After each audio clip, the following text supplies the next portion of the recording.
तो आप पार्टी के आपके पार्टी के बारे में थोड़ा सा बताएं। मेरी पार्टी का नाम चाणक्य द्वारा है। आचार्य चाणक्य थे, वो भारतीय इतिहासकार के सबसे बेस्ट रणनीतिकार माने जाते थे।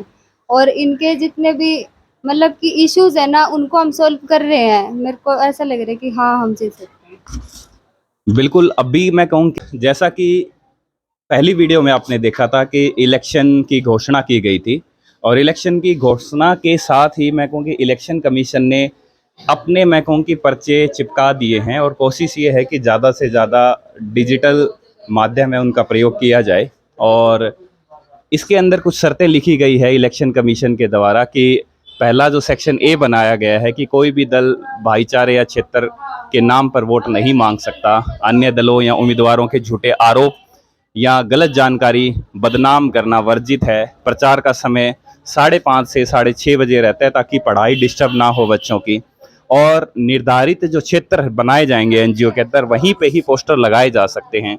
और इतना ही नहीं, चुनावी दल प्रचार सामग्री हटाने के लिए भी जिम्मेदार होंगे। तो आप देख सकते हो कि छोटी छोटी चीज़ें बच्चों ने यहाँ पे मेंशन की है। इसमें किसी भी नियम का उल्लंघन अगर इन्होंने कर दिया है तो पार्टी को अयोग्य घोषित कर दिया जाएगा। सेक्शन बी के अंदर भी रूल बनाए गए हैं। प्रचार और भाषणों में किसी को व्यक्तिगत आरोप नहीं लगा सकते हैं कि जब तक उनके पास क्या है कि कंप्लीट प्रूफ नहीं है। और दूसरा क्या है कि कोई भी उम्मीदवार किसी भी मतदाता को वोट के लिए प्रभावित नहीं कर सकता है या प्रलोभन नहीं दे सकता है। तो उनको क्या है कि अपनी मांग एजेंडा बताने, अपना विज़न बताना है। और कोई भी दल दूसरे दल का है पोस्टर को क्षति नहीं पहुंचाएगा। और किसी भी नियम का उल्लंघन किया जाता है तो वो अयोग्य घोषित किया जा सकता है। रूल नंबर जो सेक्शन सी है, सेक्शन सी के स्टूडेंट्स के लिए है कि जो वोटर्स के राइट है कि प्रत्येक छात्र को स्वतंत्र रूप से बिना किसी दबाव के मतदान करना है। मतदान स्थल पर शांति बनाए रखना है। मतदान में बाधा डालने पर कार्रवाई भी की जा सकती है। कार्रवाई किस तरह की करेंगे ये इलेक्शन कमीशन है वो निर्धारित करेगा।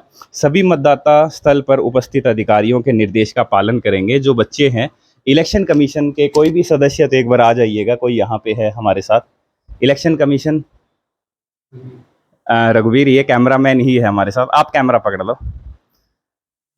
और क्या क्या गाइडलाइन है और क्या क्या इनका कैंपेनिंग का भी आगे क्या शेड्यूल रहने वाला है? जो 11, 12, 13 इनका कैंपेनिंग दिन होगा। 15 तारीख को जो है वोटिंग डे होगा, और हम 18 तारीख को जो रिजल्ट है वो फाइनल डिक्लेयर कर देंगे। 18 तारीख को डिक्लेयर करेंगे। डिक्लेयर थोड़ा सा आगे पीछे हो सकता है, हम चाहते हैं कि कार्यक्रम करवाया जाए, आम लोग वहाँ पे पहुँचे। और 2 पार्टियाँ बनी हैं, 2 पार्टियों के दोनों जो मैं कहूँ कि पार्टियों के जो अध्यक्ष है, मैं उनको एक बार बुलाना चाहूँगा कि दोनों पार्टियों के चाणक्य दवार और कौन सा है, अशोका दवार, तो दोनों पार्टी के पदाधिकारी अगर हैं तो एक बार प्लीज़ आप आ जाइएगा, जो उनके अध्यक्ष हैं पार्टी के। तो अभी आपने क्या क्या आपकी पार्टीज के एजेंडा को लेके चल रहे हैं? एजेंडा मतलब क्या क्या तुम मतलब लोगों से है, आम जनता है यानी आम स्टूडेंट है, उनसे आप वादे कर रहे हैं? हाँ, वो क्वेश्चन पूछ रहे कि हम जीत जाएंगे तो क्या करेंगे। वो किसी का क्वेश्चन है कि डिसिप्लिन नहीं है, और लड़ाई के ऊपर, चप्पलों के ऊपर हो रहा है, और गद्दे फटे हुए उनके ऊपर, और एलईडी हो रही है, शनिवार को देख नहीं पाते, खराब हो रही है। बिल्कुल, इनको ये मैं बता रहा हूँ कि एनजीओ की सच में समस्याएं हैं जो मैं छुपाना नहीं चाहता किसी से। मैं चाहता हूँ कि सबको पता लगे कि सच में क्या हो रहा है यहाँ पे। और हम बोल रहे हैं कि बच्चों को एक बार ये वोट होंगे, उसके बाद में जो पार्टी जीतेंगी, अगर हम ना भी जीत पाए तो ये पार्टी कर देगी के लिए। ये पार्टी कर देगी? हाँ, तो फिर आपका क्या काम रह गया? अगर हम जीत पाए तो कर देंगे। अगर मतलब आप पहले से ही आप नहीं, निश्चित नहीं, हो चुके हैं तो? ऐसे नहीं कह रहा भैया, मैं ऐसे कह रहा हूँ कि अगर हम में से कोई एक भी जीतता है ना तो कर देंगे इनके लिए।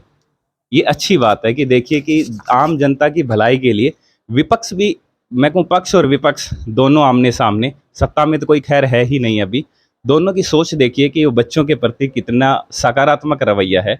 मोहित कितने साल हो गए एनजीओ में आते हुए? 3 साल हो गए। और एक वक्त ये था कि मोहित को ये बोल दिया गया था कि ये 10वीं कक्षा में पास भी नहीं हो पाएगा, और आज संस्था के अंदर आपकी पार्टी का क्या नाम है? चाणक्य द्वार। चाणक्य द्वार है उस पार्टी के आप अध्यक्ष हैं? नहीं, मैं फेस हूँ टीम का। अच्छा, ये प्रेसिडेंट फेस है। अध्यक्ष कहाँ हैं आपके? अध्यक्ष को एक बार बुलाएंगे, एक बार प्लीज आप आ जाइए। ये पार्टी प्रेसिडेंट है, ये जो मतलब मुख्य चेहरा है मैं कहूँ कि एक प्रधानमंत्री के बराबर पावर रखेंगे ये। तो आप आपके पार्टी के बारे में थोड़ा सा बताएं। मेरी पार्टी का नाम चाणक्य द्वारा है। आचार्य चाणक्य थे वो भारतीय इतिहासकार के सबसे मतलब बेस्ट रणनीतिकार माने जाते थे, अर्थशास्त्रीकार भी माने जाते थे, और जो राजनीति का ज्ञान उन्हें बहुत ज्यादा था। तो उन्हीं की जो सिद्धांत है, नीति है, उनके ऊपर ही आधारित हमने भी हमारी पार्टी का नाम चाणक्य द्वारा ही रखा है। चाणक्य द्वार, तो आपकी जो चाणक्य की नीतियां हैं वो इस स्टूडेंट यूनियन इलेक्शन में आप किस तरीके से इम्प्लीमेंट कर रहे हैं? जैसे मतलब उनका कहना था कि जरूरी नहीं है कि जो जीते वो ही होगा, अगर हम हार भी गए तो भी हम बहुत कुछ कर सकते हैं। जरूरी नहीं है जो हार जाए वो दोबारा से जीत नहीं सकता, या फिर जो हार जाए उसके बाद कुछ नहीं हो सकता। हमारा मकसद ये है कि बच्चों को सही सिखाया जाए, सही की ओर लेके जाए, क्योंकि जो बेस्ट आम जनता को है कि बरगलाया ना जाए। हाँ, उनका कहना है जो बेस्ट जो वो होते हैं राष्ट्र निर्माता, वो सही को चुनते हैं। बिल्कुल, राष्ट्र निर्माता है, यानी कि जो आम जनता है वो सही को चुनेगी और आपको जनता का निर्णय स्वीकार होगा। हाँ, ये बहुत बड़ी बात बोल दी है इन्होंने, और मैं कहूँगी बड़ा एक पॉजिटिव संदेश लेके चल रही है। जो आगे अशोका द्वार है, अशोका द्वार के मैं जो पार्टी अध्यक्ष है मैं उनको बुलाना चाहूँगा। पार्टी का फेस नहीं, अध्यक्ष अगर हमारे पास है यहाँ पे, पार्टी अध्यक्ष हमारे साथ है कहीं पे। चेतन को पार्टी अध्यक्ष बनाया गया है, वो बच्चों की व्यवस्थाओं में अभी से लगे हुए हैं काफ़ी। मैं कहूँ कि आप एनजीओ के अंदर देखेंगे माहौल बहुत अच्छा है। अलग अलग जगह मैं कहूँ कि कैंपेनिंग हो रही है बच्चों में, वोटर्स में। आप देख सकते हैं, एक बार आप दिखा दीजिए कैमरा घुमा करके, देखिए कि बच्चों में बड़ा पॉजिटिव माहौल है। और एक बार फिर मैं कहूँगा कि कैमरामैन है, फिर एक बार कैमरा संभाल लें हमारे जो आपके पार्टी का क्या उद्देश्य है? आपने नाम रखा क्या? अशोका के बारे में आपने पढ़ा है, क्या है अभी तक? पार्टी का नाम अशोका द्वार है जी, तो आपके पार्टी के मुख्य एजेंडे क्या है? मुख्य एजेंडे एक तो सफाई का प्रॉपर ध्यान रखेंगे, एक मेडिकल, दवाइयों की है ही नहीं एनजीओ में ना, दवाइयाँ नहीं है क्या? दवाइयाँ हम बिना किसी डॉक्टर के देख रेख के तो दे ही नहीं सकते। हम लिखवा के ले आएंगे ना कि कौन सी दवाई अच्छा। किसके लिए काम आएगी। किस बच्चे को मेडिकल इमरजेंसी हो जाती है तो आप स्पेशल डॉक्टर को अप्रोच करने की व्यवस्था आप रखेंगे। हाँ रखेंगे। और क्या क्या एजेंडे हैं जो आपको लग रहा है कि आपकी पार्टी सत्ता में आएगी और एक बदलाव की नींव रखेगी? और तो प्रॉपर क्लासेस एक टेक्नोलॉजी के ऊपर करेंगे, टेक्नोलॉजी पे क्या करना चाहते हो आप? कोडिंग की क्लासेस लगवाएंगे। कोडिंग की? हाँ। अच्छा, तो आपके जो पार्टी के जो चेहरे हैं वो कौन है? मुख्य चेहरा कौन है? मुख्य चेहरा पार्वती दीदी। पार्वती है, तो मैं पार्वती को बुलाना चाहूँगा। अगर वो सत्ता में आते हैं तो कुर्सी पे ये काबिज होंगे। तो पार्वती बताइए, आपके पार्टी को लेकर के आप किस तरीके की जो कैंपेनिंग है और किस तरीके की जनता की क्या क्या प्रश्न आपसे हो रहे हैं और किस तरह के और जो पॉजिटिव रिस्पॉन्स है जनता से, आपको क्या लग रहा है कि आपकी पार्टी जीतेगी या हारेगी? मेरे को लग रहा है हमारी पार्टी जीतेगी, क्योंकि इनके जितने भी क्वेश्चन है अभी तक हमने उनका बिना किसी झिझक के किसी घबराहट के आंसर कर रहे हैं, और इनके जितने भी मतलब कि इश्यूज है ना उनको हम सॉल्व कर रहे हैं। मेरे को ऐसा लग रहा है कि हाँ हम जीत सकते हैं। बिल्कुल, अभी मैं कहूँ कि जो चुनावी जो यात्रा है पर्यटन एनजीओ की, वो अभी पहले चरण में है। तो जल्द ही इलेक्शन कमीशन है, उनकी घोषणाएं रहेंगी छोटे छोटे बच्चों को लेकर के, आसपास के मोहल्ले के लेकर के, और जागरूकता और बच्चों में किस तरीके से एक सकारात्मक दृष्टिकोण पैदा हो सकता है। तो मैं कहूँगा कि जुड़े रहे हमारी इस चुनावी यात्रा के लिए।